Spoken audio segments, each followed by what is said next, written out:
Hey guys, welcome back to the channel. Winterwolf here, King Z in that spot. And we brought two extra people to back us up while we do our Supergirl not quite out of the theater review. Of course, the Oracle is here again joining us. She is no longer the girl in the chair on the desk. She's been promoted to, in front of the camera, main cam.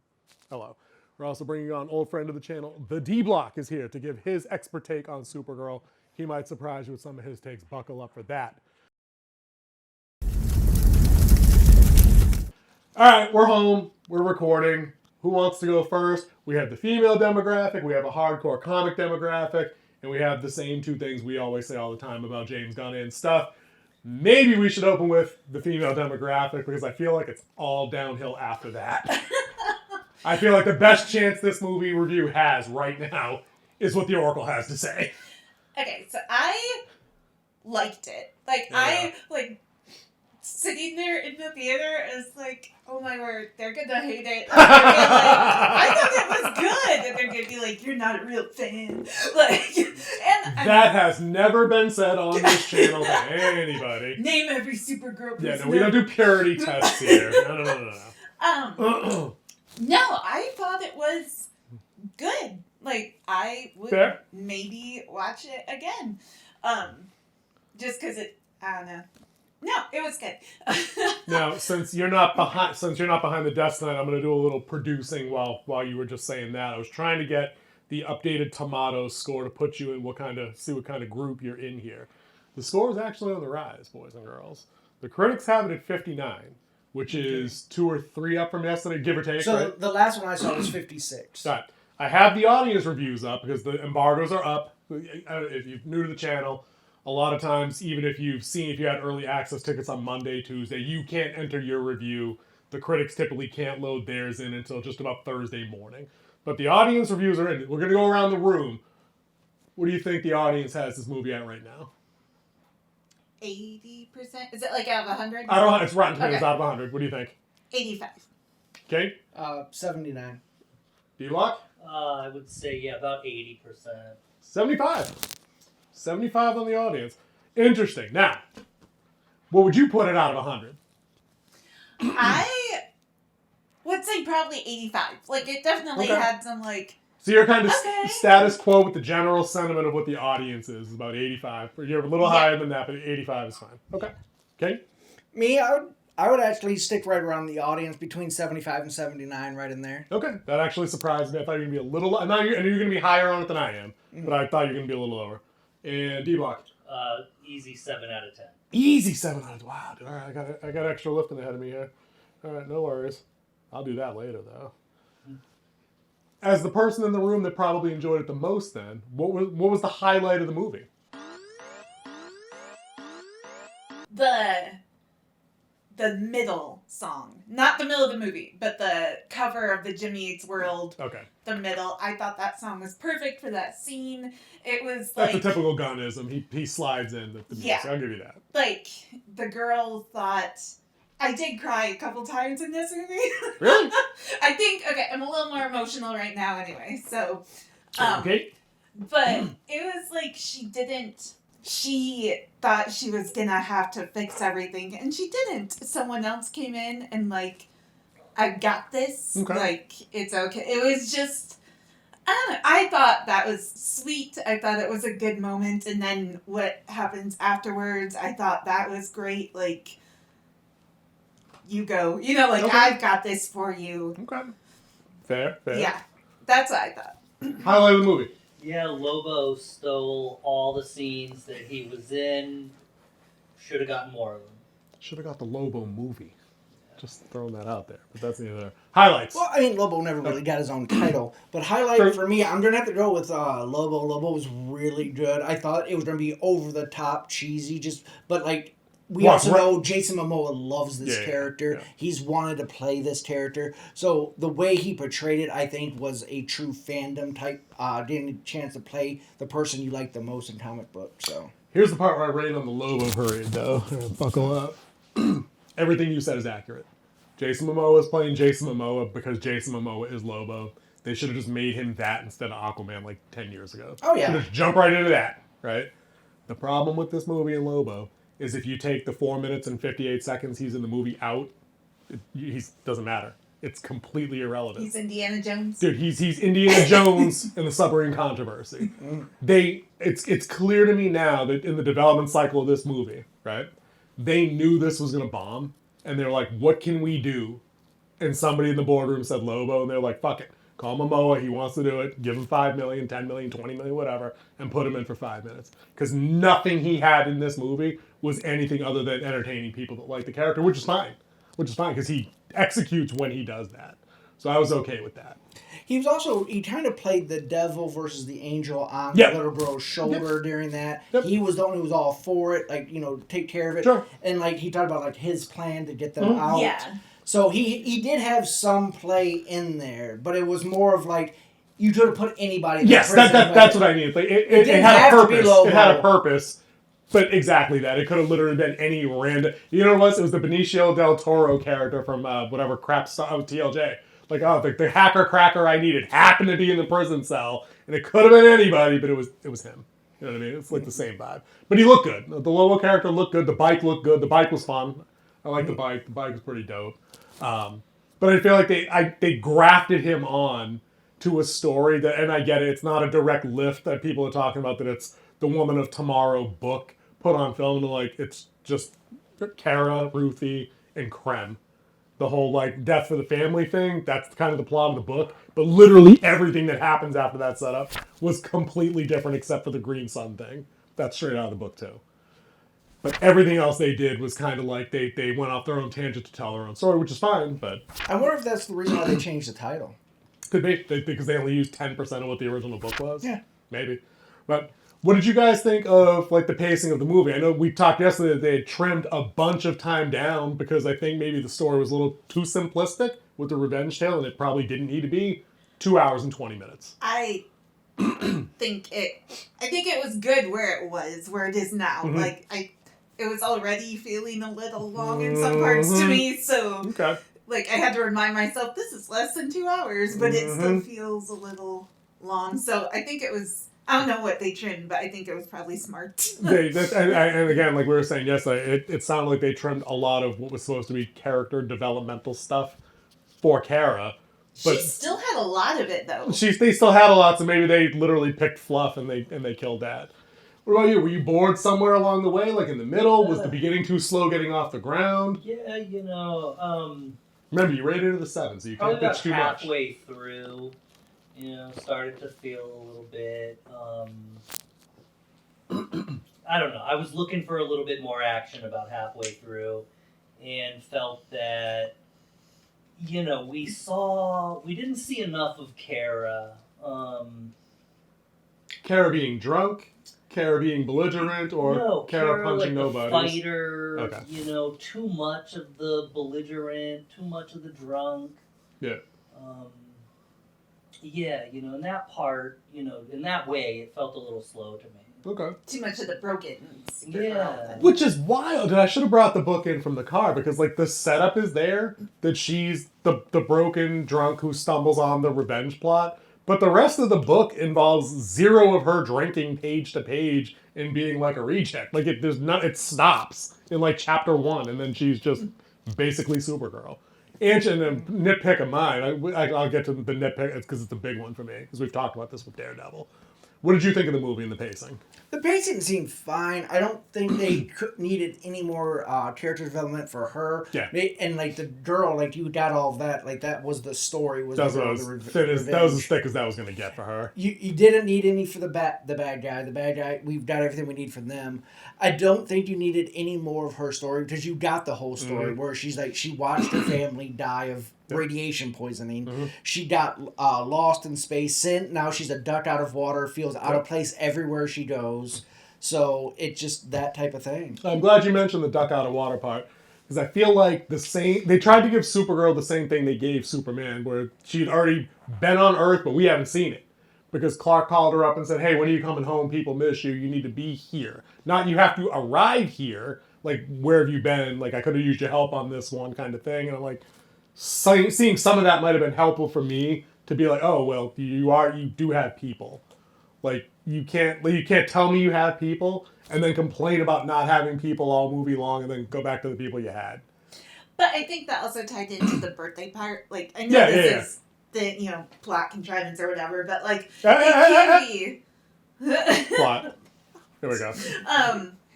That's a SpongeBob thing. Around your birthday, you can start thinking about, like, True. What is my life? What am I doing here? So you take off. Where am I go going? on your trip. Yeah. I guess that's true. And you don't really have your people, True. like, thinking about what you wish you had, and it's not there.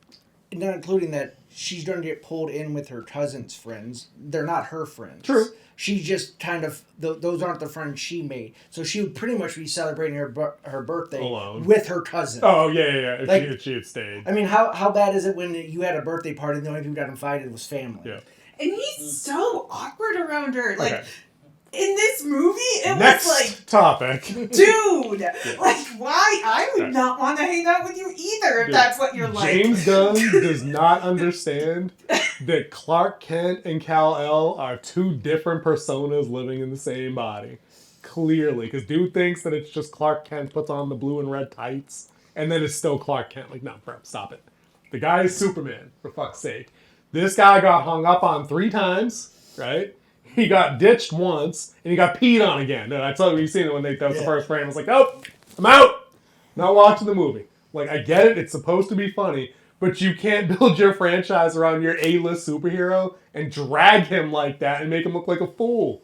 Can't do it, dude. I hate this. Superman getting peed on is wrong. What would have been funny would have been if Crypto peed on her to wake her up. That would have been funny. That's how you're down on your luck. Now you're peed on. That's the play. But they had to play with that. She doesn't get mad at what he does. Right. Crypto is... She even congratulated. Oh, you mostly got it on the paper. Right. I get it. And then you have the scene where she's on Earth for the first time in her own apartment. He's there just tearing up stuff, and she's like, okay. Yeah. She's like, yeah, okay. Yeah, but that builds into who she was. For me, the middle was the best part. I didn't like the beginning because they rushed through interesting crap that Kara had to say in the book that they could have put in there, and it would have set up a completely more interesting story, right? We talk about that after, right? The ending is everything I hate in superhero movies. We talk about this all the time. It's who can punch the bad guy harder, who can shoot the bigger sky laser, and that's not how the book ended.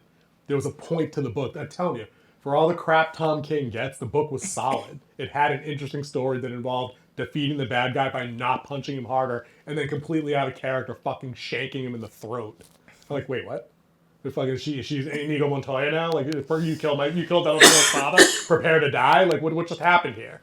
The middle part with her and her dad on Krypton was all right. Yeah. That's the only emotional beat I got out of it. And I don't know if the score was okay in that part. She's missing her own theme song, too. Like, where's the Supergirl song? Like, Superman always has a hire song. John Williams. Dude, well, you were there. You could have AI'd something for him. Dude, even Matt Reeves was smart enough to get like a Batman theme in there because that's it triggers the moment. But when she's on Krypton, they're doing their own language thing, and Dad's suffering and Mom's dying. That was some solid shit. That I enjoyed. That was okay. But everything, it's the weirdest thing to enjoy the middle, but not the beginning or the end. I don't think that's ever happened in any review we've ever done where I felt like that. But that was the only time I was like, all right, that's cool. The Crypto part, like the CGI dog, don't care. You put Artax in the mud, drown the horse. That hurts. Not a CGI dog. That's James There's Gunn's dog. No way that was a real dog in most of those scenes. And they CGI'd his dog, but not flying. I mean, like on the ground, obviously. They taught James Gunn's dog how to fly. Yes, they did. That's why I said not the flying. Dude, it did not look like a real dog. If you're telling me that it's based on his dog, I'm pretty sure it's a CGI Heavily filtered dog. Heavily filterized dog. Yes. No, didn't like the dog. Yeah, the majority of it, that's James Gunn's dog. I thought it was just inspired by his dog. No, it was actually his dog. Dude, where did he get a CGI dog in real life then? I don't know what to tell you. It looked like, how do you have a fake dog? You guys got a fake dog? I don't know. I mean, you don't have to clean up after it. But they look like they did. That pee was all on the paper. Or most of it. Most of the pee was on the paper. Yeah, but that's just on screen. Once we looked at the ground, it's nice and clean. I thought they missed a big opportunity with Crypto. That's a lot of the feedback that I was reading earlier. You're not wrong. Yeah, I thought that he brought a lot of levity and fun and humor to the Superman movie. Yep. And we get a little bit of fun with him right at the beginning, right at the end, but we're 85% of the movie no Crypto, and that's really disappointing. Is that too Yeah, because that was a giant ad. Like you said, that was a lot of people's like ranked right up in the top 3 things people enjoyed about Superman. Making sure I wasn't spoiling or anything. No, we're good. We already did that. Crypto is fully CGI. I'm sorry. BAM! Yeah. Ozu Dude, it was heavily Yeah. inspired by Ozu. listen. But yeah, If I'm we didn't, sorry. if we didn't have 8 cameras and a bunch of mics in front of me, I'd be rushing the camera like Happy Gilmore. Be like, "You like that? You want more?" There you go. I told you it was a fake dog.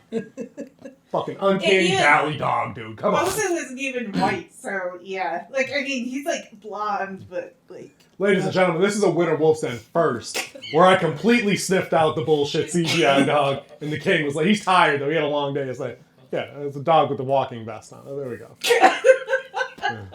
Fuck them dogs. Anyway, dude, you mentioned Krem, and I want to get y'all's takes on the villain, because I think this is another installment in candidates for the least interesting villains of all time. Is Krem. Oracle, if you want to take a shot at the villain first, or support, or was he good, bad, where you at? I thought it was okay. Okay. I mean, it was a whole John Wick thing, like, dude hurts the dog, dude has to... I do think it was, like, just from the girl, Ruthie, is that her name? Ruthie is this thing. Yeah, like, to be like, he killed my parents, and dude's like, no, he hurt my dog. Like, that's so much more important than your family. I'm sorry. But, like... Yeah.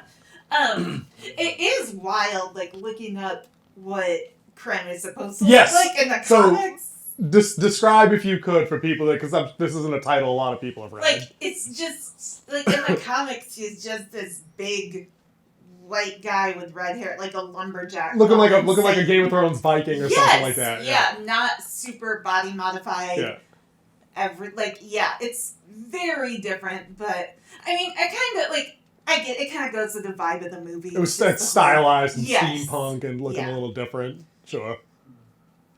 King on Krem? Creme de la creme. I don't know about that. I don't know about that. He's cream on cream. He was something.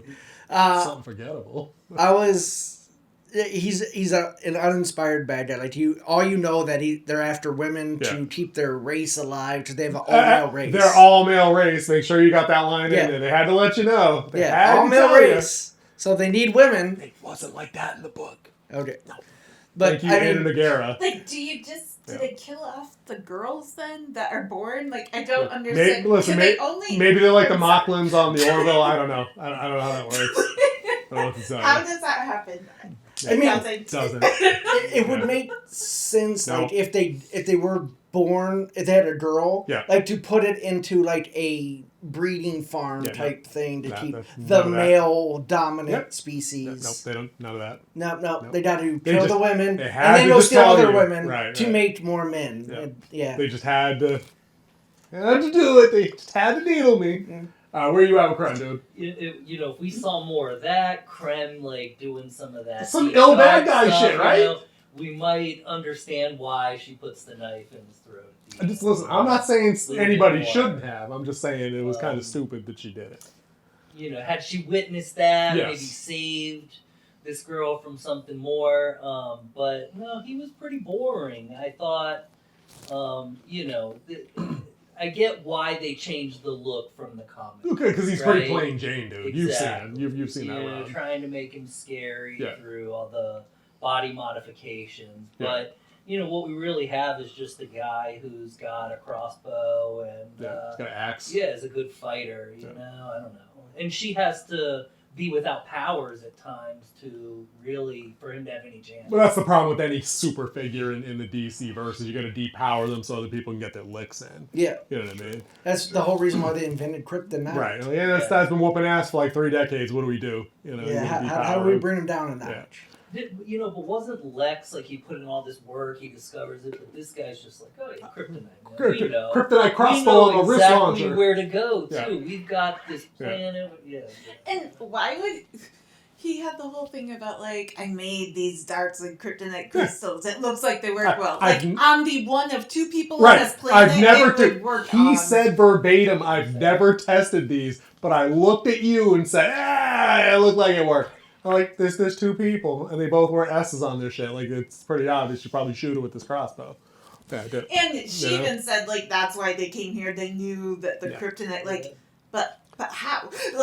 Okay, see, that's a big change from the book. In the book, Krem has this orb of Morgulus. It's an item that he's built, and it requires the murder of 1,000 people to power. He's a pretty bad man. That's in the book, insane. right? So he's got this device, and when he throws it, she can't outrun it. It's basically like a portal. It's like an instant it's like a Phantom Zone thing, a negative zone, whatever it is in DC, and it transports her to that planet, which was invented to kill Kal-El. It's the green sun depowers him, and there's like monsters and shit everywhere. How many monsters did you see on that planet, by the way? There you go. That's just Krem. Yeah, just Krem. Just the portion. Just Krem and the naked guy bathing in the river that the other chick was afraid of. So she gets there and gets depowered. That happened very similar to how the book went there. So it wasn't so much that they had kryptonite on the planet, it was the green sun thing that they borrowed there. And for me, Krem is about as interesting as Malekith from Dark World. Never gonna watch that villain again. I don't care. He didn't rate.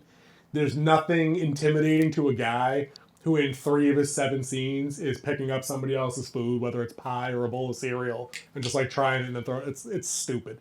It's probably an actor decision, probably to be quirky. No, dude, you can't eat pie. You just can't. You can't. It does not work. You don't know how pie works if you try and pick it up and go like that. Dude, like, I'm saying, are you new to pie? I don't get it. That's the sturdiest pie I've ever seen. I've heard the word pie. Right. I want to see what pie does. But talk about like undermining tension. Like think about a scene from like Inglourious Bastards where Christoph Waltz walks into the kitchen at the beginning, and he already knows they're under the floor, and you know they're under the floor, and Dad knows they're under the floor. And it's tense the entire time, right? This dude walks into their house, says nothing, sits down, everybody looks terrified. He's like, that pie? like unless he's gonna take the pie knife and stab someone, it undermines your villain, man. I can't do the undermine the villain thing. And they did, so none of that worked for me at all. And skipping out on the how the book ends, again, which doesn't end with like him getting stabbed in the throat or somebody getting punched harder. It's Kara being Kara that's laid out in the book as the way she's different than Superman is that she doesn't have to punch everybody in the face. That she is a force for like kindness, empathy, and justice. So she Phantom Zones his ass for like 300 years, and when he gets out, he thanks her for having been there, because for the first 100 years it was rough, but then he realized the error of his ways and had to put in work redeeming himself like spiritually while he was in there. And then Ruthie stabs him and he dies because he asks her to fucking die. A little bit more interesting than fucking, I got punched out a whole lot and then Supergirl stabbed me in the neck. You know? It's a missed opportunity. I can't believe I'm saying this. The book, a Tom King comic book, was better than what we got here for me. Never thought it was... Dude, in April, if you asked me that question, what do I thought was going to be better? It was going to be the movie. Nope, not even close. So I'm going to put this movie at an easy 55. Not terrible. Not the Marvel's terrible, which I also thought was going to be a thing. Do you think if you hadn't read the comic book, just going in without all that background knowledge, just as a DC movie, I might have disliked it less, but all the complaints would still be the same. It's still the punching, the bigger sky laser, the no stakes, the pointless, gutless villain, the no crypto. And I wasn't even a big fan of crypto from the Superman movie, but you're right. It's missing, but like he was the MacGuffin that had to get poisoned in either version of the story to like make the engine to make the story work. Even on the ship when she spits in his face, which was like, that's what I was like, oh snap. Yeah. I hit him with the oh snap. He got a Winterwolf oh snap. And then she cried though. I mean, it was all part of a ruse, but you know. Like then when he's like, the girl dies today. Like, why didn't you? If you want her to die today, why are you saying? Let's give her time to think of something. It was the shortest Bond villain monologue in history, basically. It was like, get the unusually slow dipping device. Yeah. I got a gun in my room. I can go get it right now. Stop, Daddy's talking. That would have been a perfect in cut for that, man. That should have been. Dude, tell me more about this 13-year-old girl that's gonna take Supergirl drinking at the end, though. Like that part also was a little weird. Like she clearly says, "I'm not a kid. I've been alive 13 cycles." So you're 13. So you're in what, the 7th grade? Kara's 23. You're buying. She's going You drinking. have to stop applying alien or human I was knowledge gonna to say, do all human. planets have the the same? 21. Not even countries on The- Earth the have 21, the same drinking laws. Fair, but I'm pretty sure you're still not letting anybody get wrecked with a grown-up. It's still sketchy to me. It's alien worlds, alien laws. Dude, then why were they playing the girl from Ipanema in the bar, Alien Worlds? You can't cut that both ways, and you can't have both. That was stupid. I do think the Lobo being like, "Don't abandon your daughter." listen, everything that dude said was funny. Yeah, everything he said was funny. They wrote him well. Yeah. They wrote him well. Did they write him, or did they just say, "Yo, dude, go be you"? What do you think Go. Lobo would say? I'm gonna say this. You just say whatever you think Lobo would say in that situation. All right, see you later, tits. Like, I thought he said, "See you later, tits." That's what it sounds like. That's ballsy. Yeah, I really thought that. And then I had to remember that he called her dits like That- twice before. Yeah. I was like, whoa. I'm like, and she thought it would been one thing had they actually played her up in the Power Girl outfit or whatever that had the boobs exposed and shit. Yeah. It was a little meta joke, but no, she's still in the t-shirt at that point. Which, No. She was in. Was she in the uniform at that Yeah, point? she was in the I uniform. was at the But end. it wasn't the Yeah. the comic Supergirl where the cleavage was. Right. But again, it's you can have shirtless Momoa in these movies, but you can't get midriff Kara. I'm just pointing out the double standard. I'm not saying either's right or wrong. It's just a little odd. The costume thing that I was saying earlier from Daredevil, right?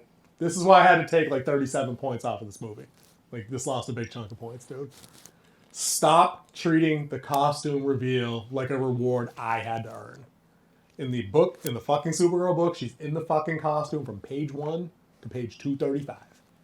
That's what she wears. That's her day-to-day. Put her in the costume. It's not armor. It's not something she had to break out of storage to go fight the final fucking battle. It didn't upcharge her abilities in any way. The symbolism of the armor, whatever, I don't care. I don't need to see her in jeans and who was on the t-shirt? Was that Courtney Love? She had some stupid American punk band fucking t-shirt on, some female performer, and the stupid trench coat. I'm like, stop. So stop it. You could say in this one that we didn't have to earn it. She had to earn it because she. It was hers. It was on the fucking bed. Yeah, but her cousin gave it to her. Right. She hasn't worn it yet. And that's what I figured the implication was, is that it's been folded since Clark gave it to me.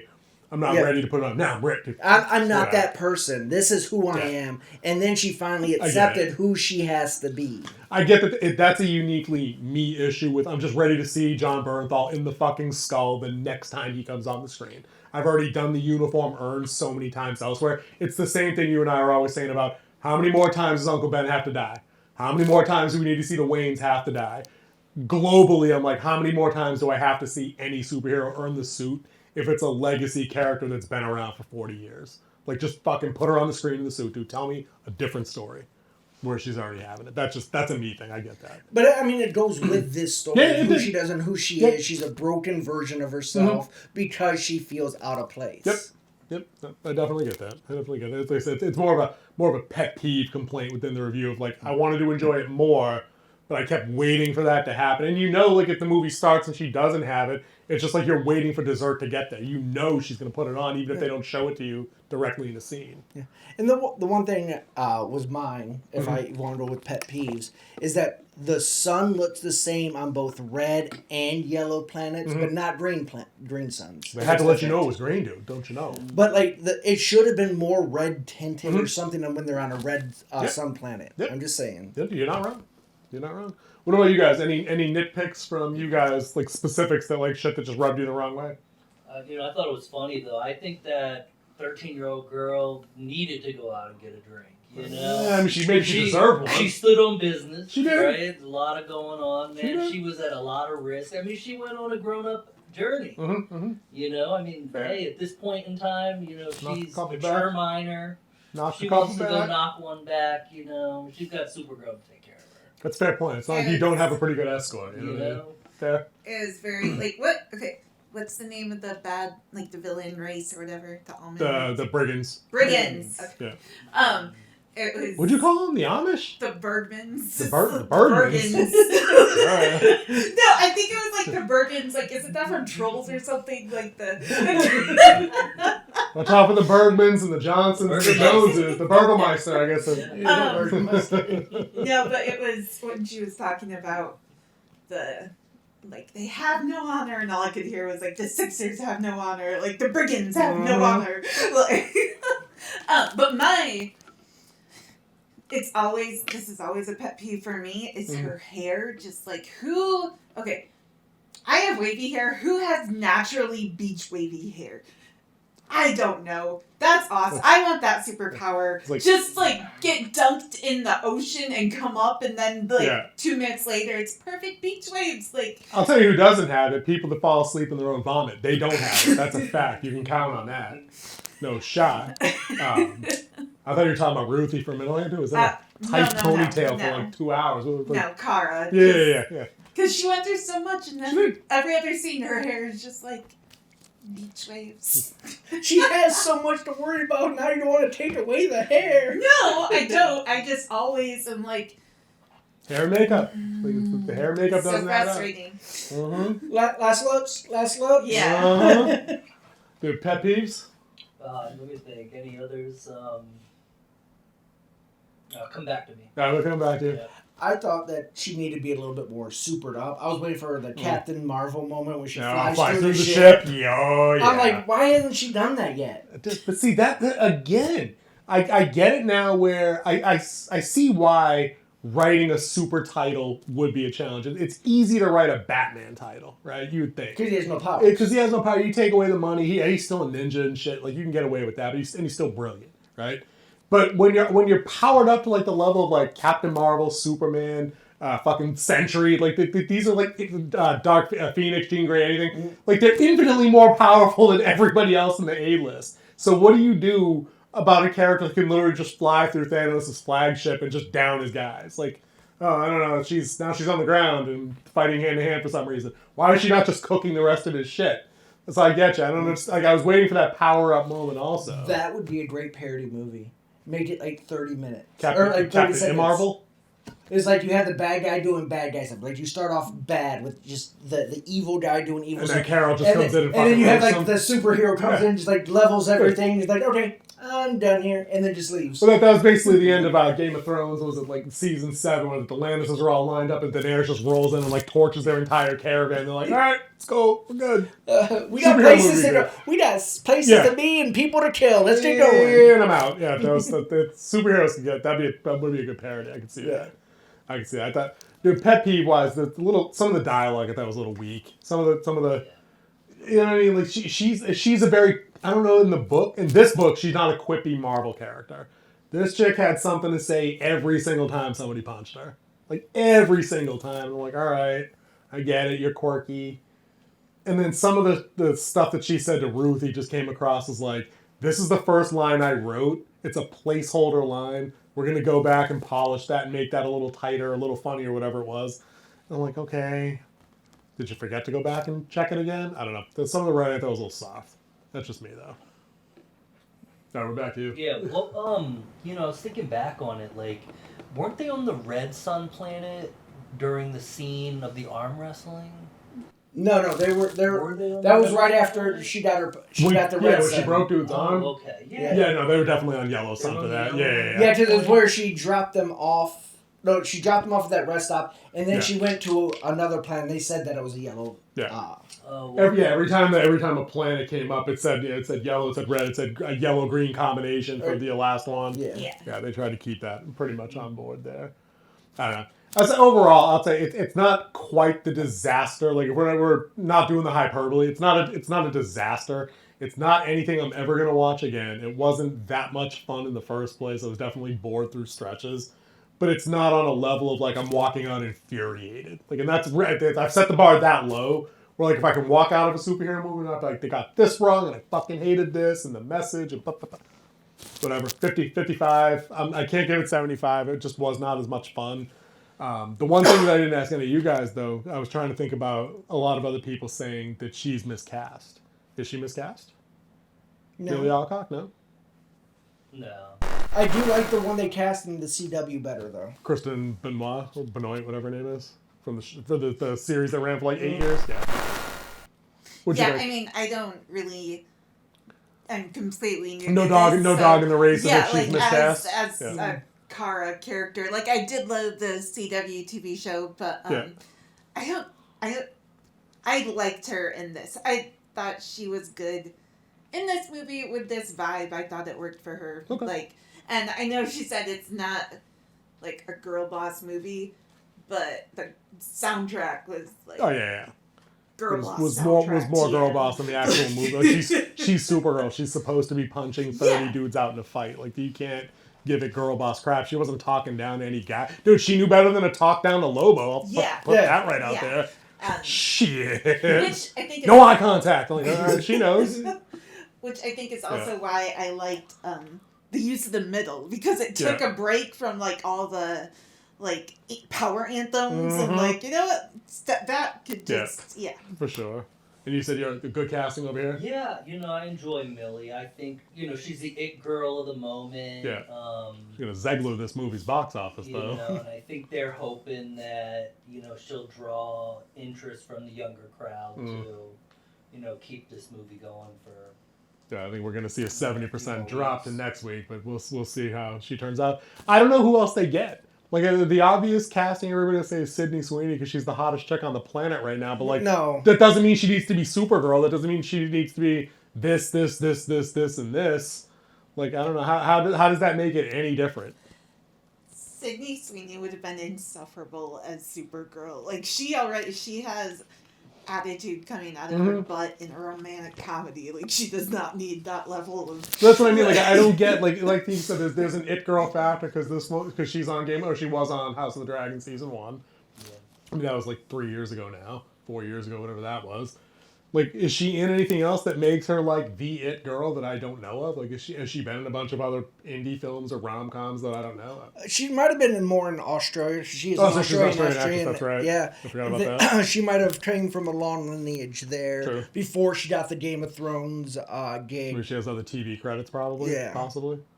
Yeah, that's probably worth looking into for her. Because, like I said, I don't know her anything else from a hole in the wall. To me, she's whatever rando 5'3". That's the other funny part. Is her being like 5'3".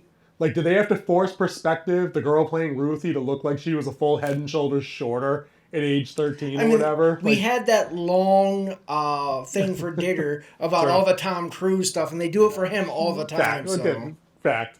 I just thought it was interesting. It's just because she's not a big person. She's not tall. There's no way she's tall. And regardless of her role, these other actresses that's playing like a teenage character, like the fact that they always shot it in a way where Millie was here and Ruthie was here, it's like, okay, wait a minute. Well, we also know that Elijah Wood is not a hobbit. That's a forced perspective. And then you put him next to Gandalf and you do your trickery, wizards and shit. You know, Hagrid. You know what I'm saying? Hagrid. Wait, he's not a giant? I thought he was a giant. I thought they found the guy. Anyway. Sydney would have been too... She just can't play it as serious as... Or she wouldn't be needed taken to- serious at all. Yeah, for sure. Gosh, been on 6 seasons of Euphoria being taken seriously. I don't know.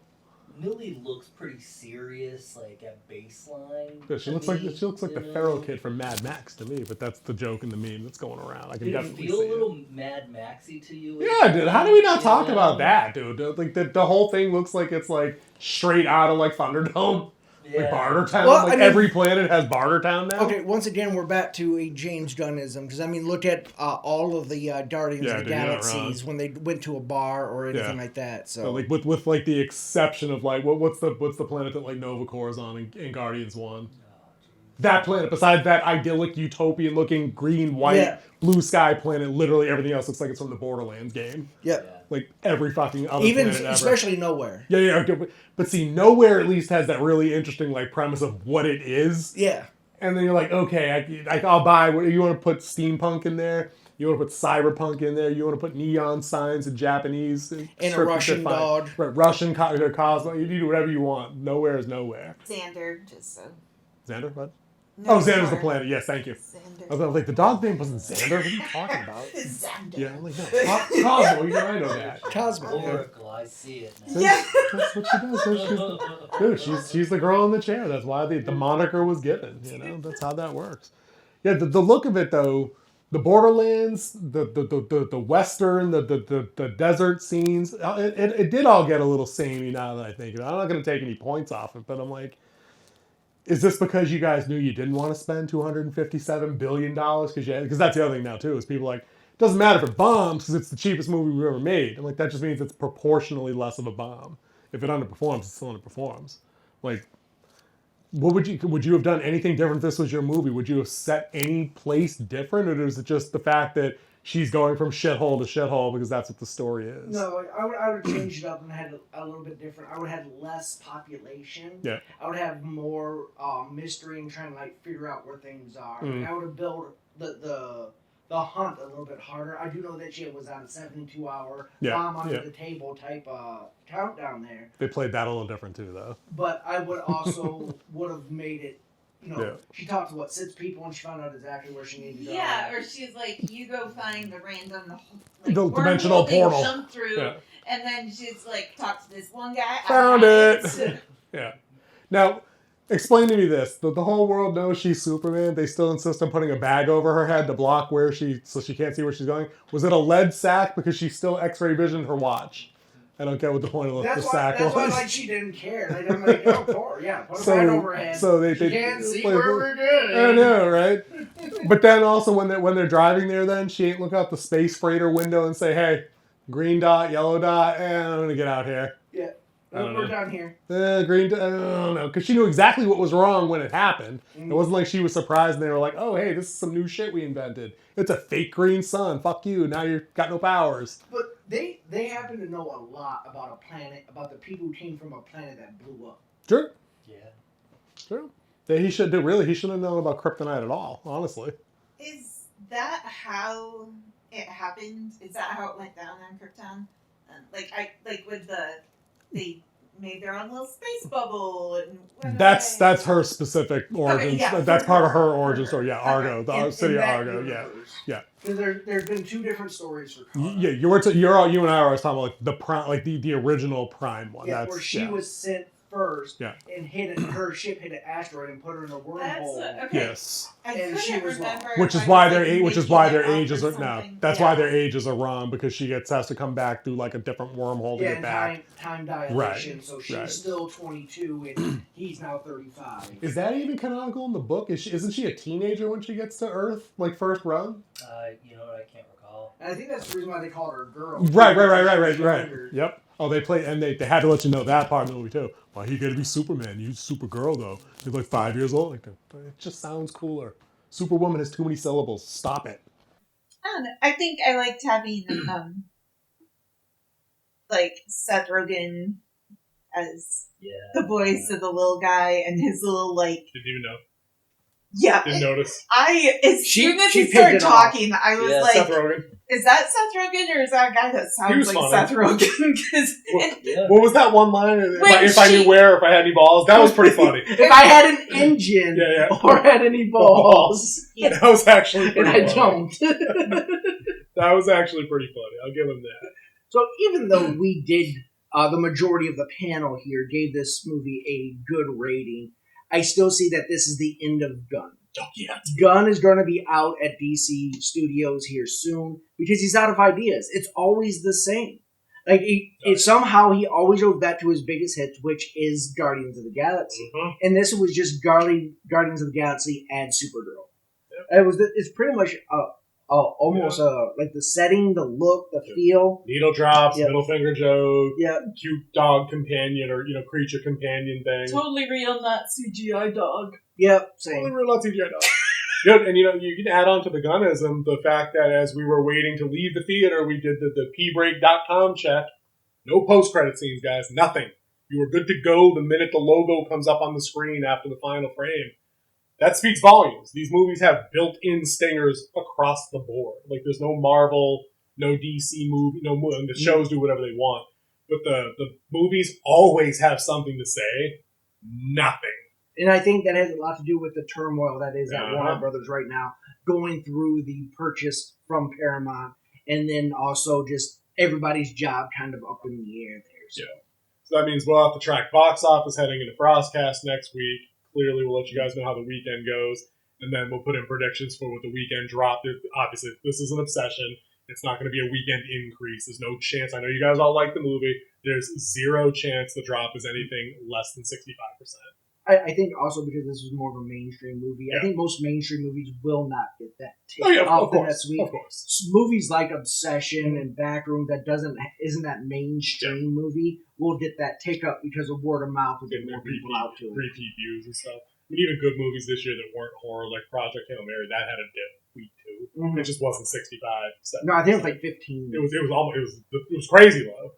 But I mean, to your point, even things like Top Gun Maverick when that came out 5 years ago, 15-20% drop. That's normal. Superhero and Star Wars drops and they get to like 65-70. You should be seeing warning lights. Yeah, and red any flags mainstream. When soon as you get over 50% You're drop, you toast. know your run at the money's over. True that. All right. Well, then on behalf of guest D Block and the Oracle, who's in front of the camera today and not at the desk, means we're not paying anybody over there, so this show's even more cost effective for us. And then Kingsley and Winterwolf, we will see you guys Wednesday night for Frostcast, 9 p.m. Eastern, and drive safe. I don't know, whatever. Bye, people.